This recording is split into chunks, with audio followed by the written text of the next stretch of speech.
ঝটপট এইভাবে fried rice আজকে করে নিলাম। তেজপাতা দিলাম আর একটু কাজু কিশমিশ, কাঁচা লঙ্কা, একটু আদা বাটা আর গোটা গরম মশলা দিয়ে সবজিগুলো দিয়ে একটুখানি গুঁড়ো মশলা দিলাম, জিরে ধনে গুঁড়ো দিয়ে আর একটু গরম মশলার গুঁড়ো দিলাম। দিয়ে সবজি ভাজা হলে আগে থেকে করে রাখা রাইসটা দিয়ে দিচ্ছি, দিয়ে এবার মিলিয়ে নেব।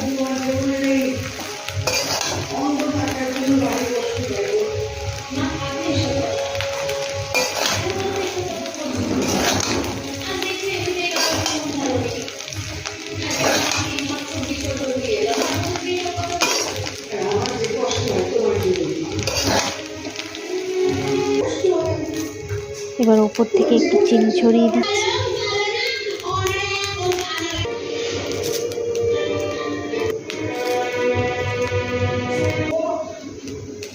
ওপর থেকে একটু ঘি দিয়ে দিয়েছি, চিনি দিয়ে ভালো করে মিশিয়ে নিয়েছি, ব্যাস রেডি।